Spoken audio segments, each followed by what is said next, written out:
Algo que es extremadamente es fascinante es el hecho de que la microbiota de los animales en general, no importa si estamos aquí hablando de un vertebrado o un invertebrado, si es un animal marino, acuático o terrestre, cualquier animal que tiene un tracto digestivo tiene en este tracto digestivo un consorcio, un microbioma que está constituido prácticamente al microbioma, lo constituyen todas las formas de vida en la Tierra. En el microbioma encontramos procariotes, eucariotes, encontramos hongos, encontramos virus, encontramos, bueno, prácticamente arquea.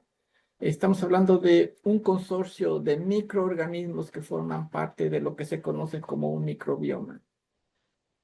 Estas bacterias que han sido, desde el punto de vista evolutivo, conservadas en todos los animales que tienen un tracto digestivo, tienen una función fundamental porque se estima que únicamente si nosotros tomamos la parte bacterias, que forma parte de este consorcio de microorganismos, y si tomamos a la parte únicamente bacterias de lo que constituye el microbioma, se habla de una población total de 10 a la 12 a 10 a la 14 bacterias. Es un número extremadamente grande. Para darles una idea a lo que ese número significa, las bacterias que se encuentran en el intestino de los animales de aquí estamos independientemente hablando si es una abeja o si es un camarón, un humano, un cerdo, un pollo, es indistinto. El número de bacterias, este número de bacterias que están en el intestino de los animales, es un número, ese 10 a la 12 o 10 a la 14, tratar de conceptualizar qué significa un uno seguido de 12 o 14 ceros, para que tengan una idea de lo que eso significa ese número es más grande que el número estimado de estrellas que se encuentran en nuestra galaxia, la Vía Láctea. Se estiman 10 a la 11 estrellas en nuestra galaxia. Cuando hablamos de que esas bacterias están constituidas por aproximadamente 1000 diferentes especies de bacterias. Y estas bacterias, en general, se estima que el genoma en conjunto de estas bacterias se estima en 300.000 genes, genes que están formando parte de estas comunidades de bacterias. Entonces, imagínense ustedes, el genoma humano, cuando fue secuenciado el genoma humano, se encuentra constituido por unos 23.000 genes. 23.000 genes contra 300.000 genes del microbioma bacteriano. Es una proporción 10 a 1, es enorme. Hablar de los genes, por ejemplo, de la drosofilia, que es la mosca de la fruta, esa mosquita que nosotros vemos en los plátanos cuando están maduros, por ejemplo, una manzana. Esa mosca tiene 25.000 genes, es decir, esa pequeña mosca tiene más genes que nosotros los humanos. Pero a lo que voy es, ese número tan enorme de genes que se encuentran en el microbioma tiene una razón de ser en los animales en general.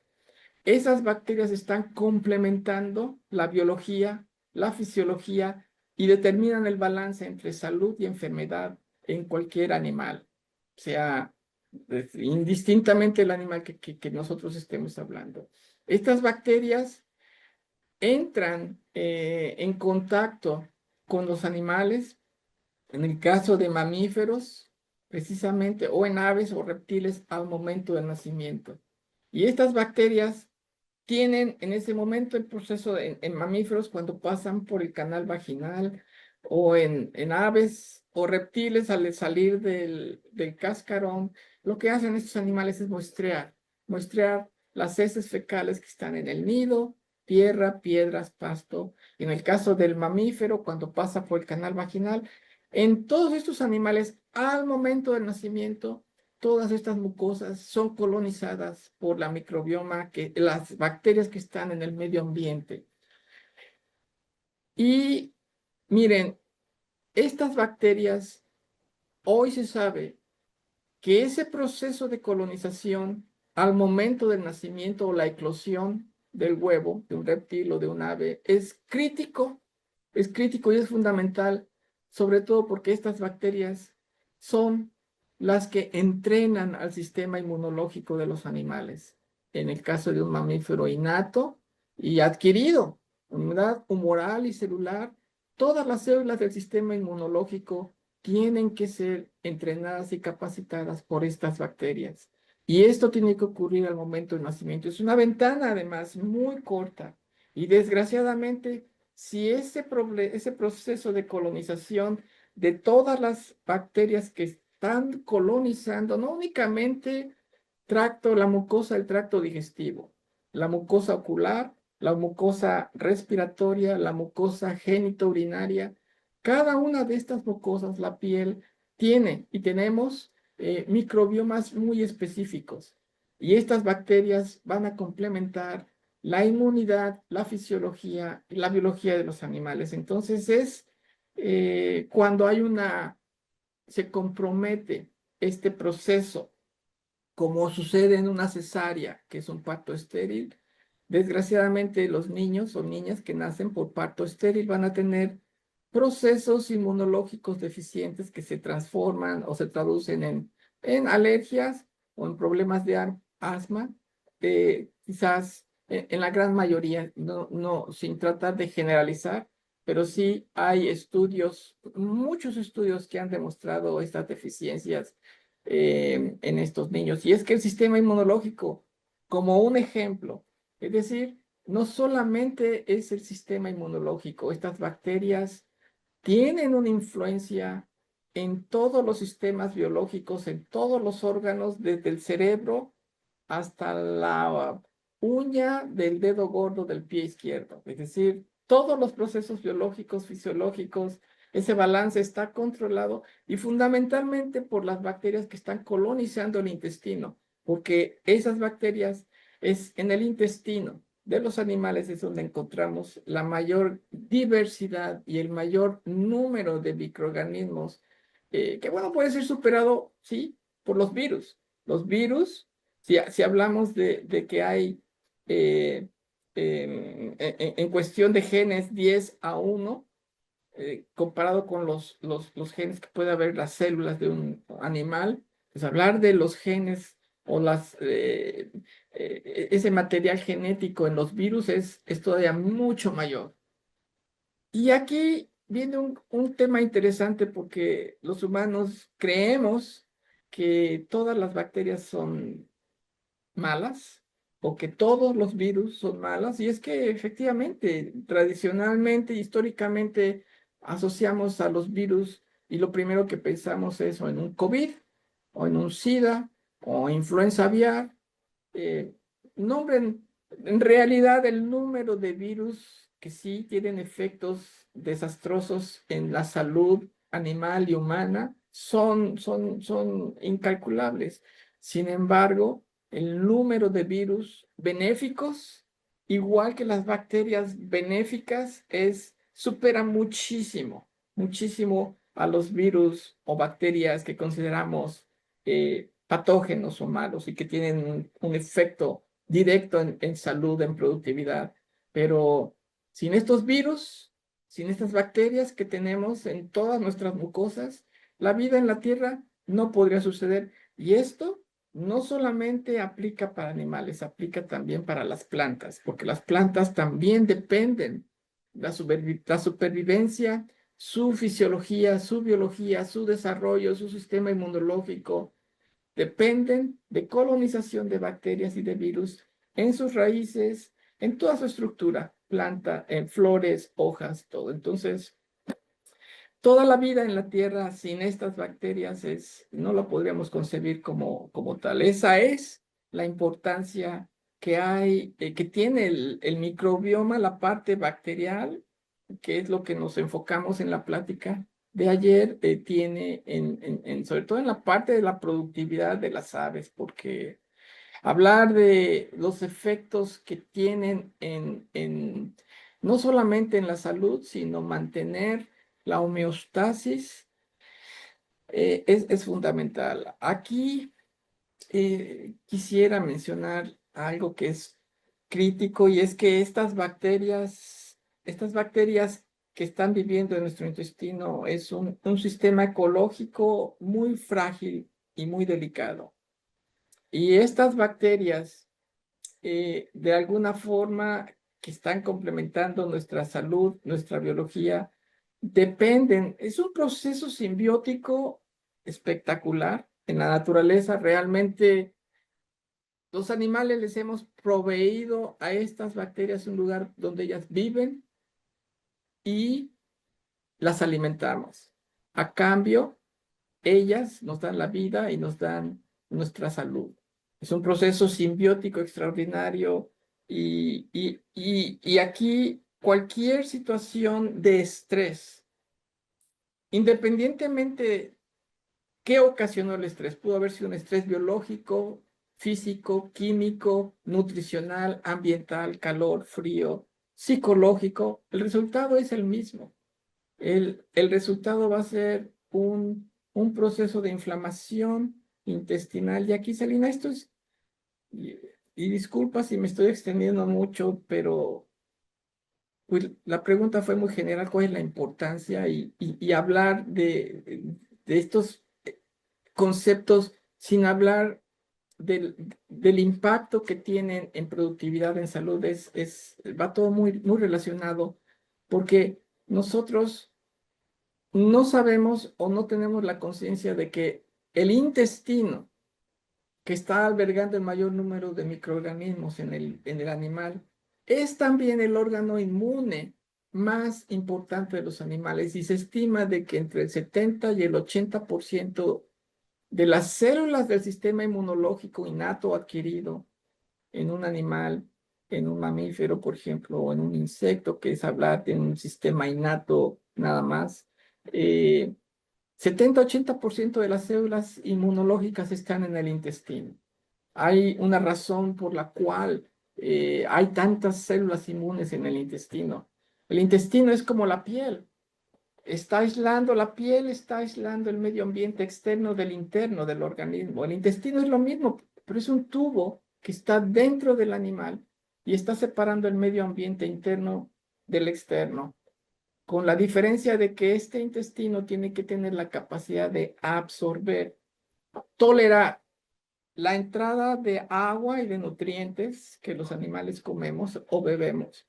Entonces, esa es una razón importantísima. Ahora, el hecho de que hay algo que es muy importante. La salud intestinal está íntimamente ligada por esta eubiosis, este sistema de microbioma, bacterias que están en un sistema de eubiosis bacteriana que puede ser muy fácilmente destruido por situaciones de estrés. Y de aquí cualquier situación de estrés va a ocasionar lo que se conoce como disbacteriosis. Y cuando se rompe ese equilibrio y empiezan a haber un aumento de bacterias no deseables, vamos a tener procesos de inflamación intestinal. Y ese proceso de inflamación intestinal es lo que ocasiona y está reportado, se estima el 90% de cualquier enfermedad en los humanos y en los animales en general tiene un origen por una inflamación intestinal. Imagínate, 80%, 70% de células inmunes están en el intestino. Si hay un proceso de estrés que ocasiona inflamación intestinal, ¿cuál es el daño el efecto de esto? Es una ruptura. El epitelio del intestino son células, es un epitelio simple, una célula unida a otra por unas proteínas de unión, un cemento intercelular. Cada enterocito está unido por estas proteínas. Si tenemos un proceso de inflamación, tenemos una ruptura de estas proteínas y entonces hay lo que se conoce como permeabilidad intestinal. Y las bacterias y los virus y todos los antígenos que están en el lumen del intestino empiezan a entrar a la sangre y eso ocasiona procesos de inflamación sistémica crónica generalizada y un estrés oxidativo. Oxígeno. Cuando tenemos un proceso de estrés oxidativo que causa inflamación intestinal, se aumentan los niveles de oxígeno en este proceso de inflamación. Y eso, el oxígeno, ese oxígeno, nosotros los animales no podemos vivir sin oxígeno. Podemos estar sin alimento por semanas, podemos vivir sin agua por días, pero sin oxígeno son minutos. Me sobran dedos en las manos. Sí, estamos hablando de minutos, pero tampoco podemos vivir con él. El oxígeno es un gas extremadamente tóxico, es lo que los macrófagos o neutrófilos usan para matar bacterias a través del óxido nítrico o el peróxido de hidrógeno. Y cuando hay un exceso de estrés oxidativo, exceso de oxígeno producido por esta reacción inflamatoria, ese oxígeno también va a dañar no solamente a las bacterias, sino también a las células del organismo, particularmente la membrana de las células que está constituida por lipopolisacáridos. Y este oxígeno ocasiona un daño químico en los lípidos de las membranas que se conoce como lipoperoxidación. Y si se destruye la membrana celular, entonces sí, todo queda comprometido, porque en realidad la membrana celular es el cerebro de las células. La membrana celular es quien coordina, quien percibe y quien ordena al núcleo, en realidad, qué es lo que se tiene que hacer.